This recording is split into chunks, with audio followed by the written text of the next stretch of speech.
कि supreme court EWS का जब आरक्षण दिया गया तो एक बार मैंने पूछा कि आप कितने हैं।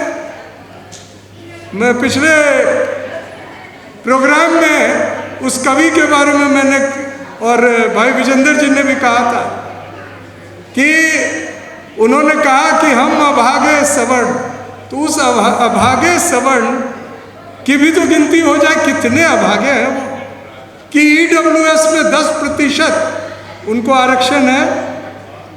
इसके अलावे भी जो अनरिजर्व कैटेगरी है उसमें कौन आते हैं गिन के देख लीजिए। इंटरव्यू में आपके बच्चों को कम नंबर दिए जाते हैं और जिससे उनकी रैंक, उनकी जो compete करने की स्थिति अनरिजर्व कैटेगरी में है वो नहीं हो।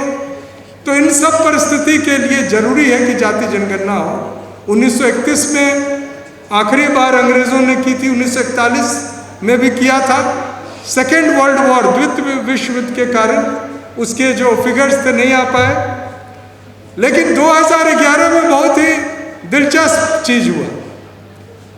लोकसभा के अंदर 3 बड़े नेता, आदरणीय लालू प्रसाद जी, आदरणीय मुलायम सिंह यादव जी और रामविलास पासवान जी, उन्होंने यह स्थिति ला दी कि उस समय की सरकार को यह मंजूरी देनी पड़ी कि जनगणना में जाति भी गिनी जाएगी।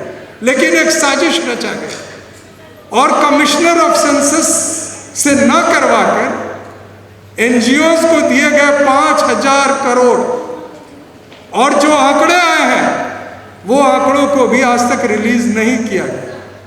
तो अभी क्यों सरकार मान गई?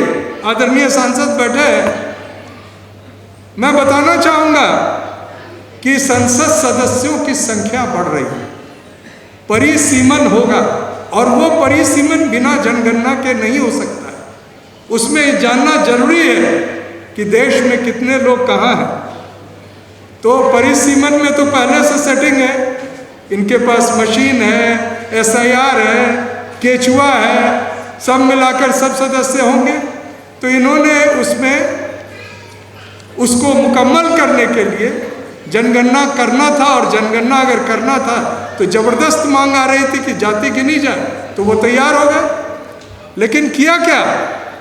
जो 2 चरण में होना है, पहला चरण जो होगा जो कि 1 मार्च से शुरू होने वाला था, संभवतः 1 अप्रैल से अब शुरू होगा, उसमें यह कहा जा रहा है प्रश्न नंबर 12 में कि एक घर के मालिक के तौर पर आप किस श्रेणी में आते हैं, एससी, एसटी या अन्य, यानी वहां से ओबीसी गायब।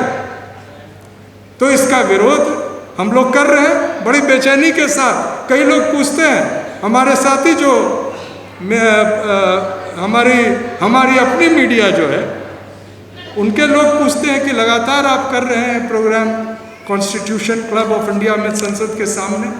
जी, बेचैनी इसलिए है कि समाजवादी पार्टी ही नहीं, कांग्रेस पार्टी और सभी इंडिया गठबंधन की पार्टियों को यह प्रश्न उठाना पड़ेगा कि जाति गिनती जो की जाए, इसमें जो 3 बड़ी साजिश है उसको रोका जाए।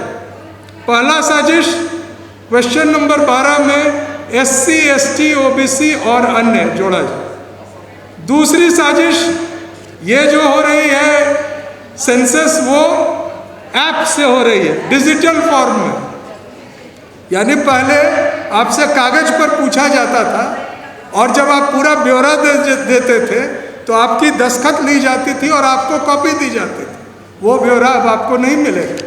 तो अमित शाह जी कौन से गुल खिलाएंगे, किस जाति का क्या नंबर बढ़ा देंगे और किस जाति और धर्म को नीचे ले आएंगे, ये खुद वो ही जानते होंगे। जितने इलेक्ट्रॉनिक से की जा रही जो भी डेटा है वो हमेशा, अंग्रेजी में एक शब्द है फज, जिसका मतलब होता है गड़बड़ी किया जाए। और तीसरी बड़ी साजिश कि आपसे पूछा जाएगा कौन जाति के, अगर पूछा जाएगा तो जाति की संख्या आप अपने जाति, उपजाति, गोत्र कुछ भी बता सकते हैं। इसको ठीक करने के लिए एक व्यवस्था की गई थी जो बिहार में लागू किया गया था जिसको कहते हैं drop down theory, drop down system, यानी आप जो मन है वो जाति नहीं बोल सकते हैं। जातियों की एक लिस्ट होगी और उस लिस्ट में नंबर होगा, उस नंबर के हिसाब से आपको बोलना। अगर उसके बाहर के का कुछ भी बोलना चाहते हैं तो अन्य में आप आ जाएंगे। उससे क्या होगा कि जो 2011 में आया था आंकड़ा, जिसमें इतनी बड़ी संख्या में जातियों को बता दिया गया, 11,000 जातियां हैं कि आपके आरक्षण के जितने आधार थे वो खत्म हो गए, साजिशन मिट गई।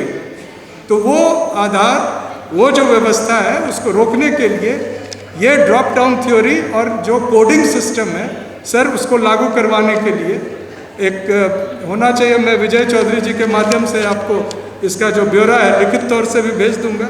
उम्मीद है कि उसके बाद जो तमाम दिक्कतें आ रही हैं, चाहे इंटरव्यू में आपको नंबर कम मिल रहे हों या परिसीमन में, सर एक खास बात मैं आपको बताना चाहूँगा, परिसीमन में SC ST महिलाओं को आरक्षण दिया गया, OBC को नहीं दिया।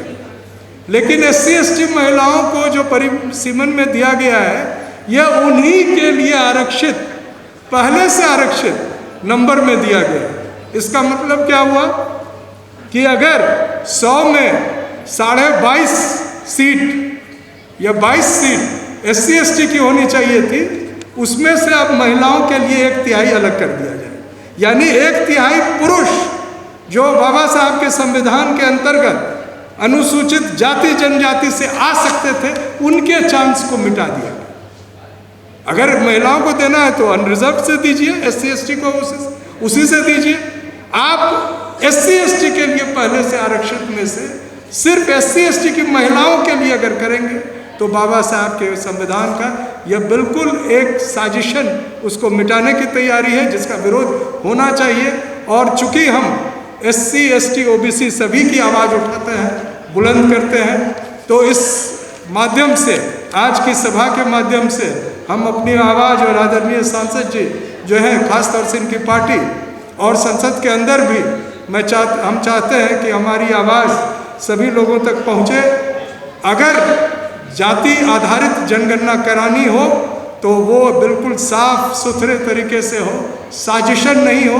जिस तरह से साजिशन आपने वोटिंग को कर दिया, जिस तरह से साजिशन आपने SIR को कर दिया, जिस तरह से साजिशन आपने देश के संविधान के साथ खिलवाड़ किया है, जिस तरह से एप्स्टीन फाइल को गोल कर दिए, जिस तरह से इजराइल को में जाके कौन सा पता नहीं तगमा मंगलसूत्र जैसे पहनता है वैसे पहन के आए, कोई अवार्ड नहीं है सर, वहाँ पहन के आए। और उसका क्या मतलब था, क्यों, किन खौफनाक दृश्य जो देख रहे हैं हम अपने इंस्टाग्राम और बाकी जगह, जहाँ बच्चियों के साथ एक बहुत ही बेरहमी और खौफनाक तरीके से एक पूरे दुनिया में शर्मनाक बात हो रही है, जिसमें भारत के सदर का भी नाम आ रहा है।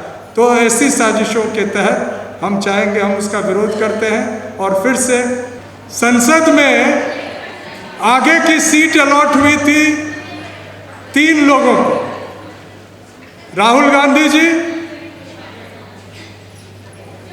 समाजवादी पार्टी के अध्यक्ष अखिलेश जी, और अयोध्या से जो कि राम मंदिर का क्षेत्र है, वहाँ से जो शानदार विजय प्राप्त करके आए अवधेश प्रसाद जी।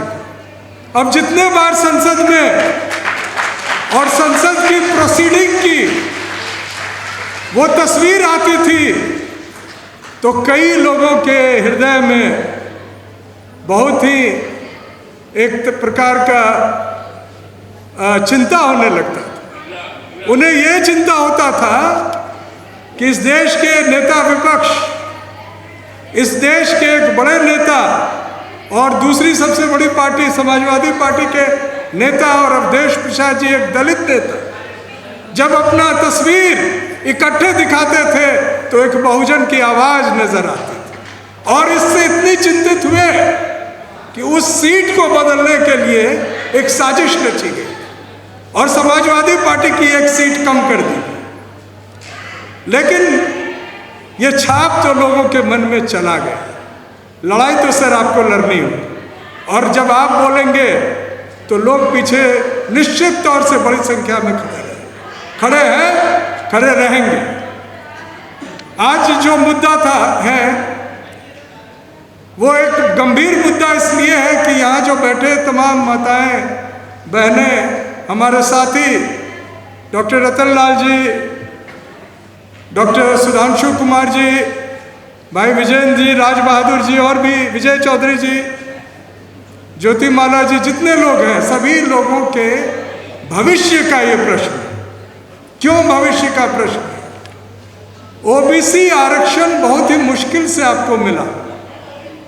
जब वीपी सिंह ने एक मंडल कमीशन की एक अनुशंसा लागू की तो पूरे देश में उनको एक विलन की तरह, एक ऐसे व्यक्ति की तरह प्रस्तुत किया गया गोदी मीडिया द्वारा, जैसे कि वो भारत को बांट दिए जातियों में, जैसे कि पहले जाति थी ही नहीं। और अचानक वीपी सिंह मंडल कमीशन लागू करके जाति को में बांट दी। ये क्यों बात आई? क्योंकि ओबीसी जो पिछड़े वर्ग हैं उनको भी स्थान मिलने लगा आईएएस में, आईपीएस में, यानी देश के सर्वोच्च पदों पर वो भी जाने लगे। तो इससे बड़ी चिंता हुई लोगों की। और वही बात आज भी वो बात कह रहे हैं, पिछले 10 साल से कह रहे हैं कि जाति अगर गिननी जाएगी जनगणना के साथ तो देश बंट जाएगा। तो देश बिल्कुल एक है, तो देश में पायल तड़वी जैसा कोई हादसा नहीं होगा।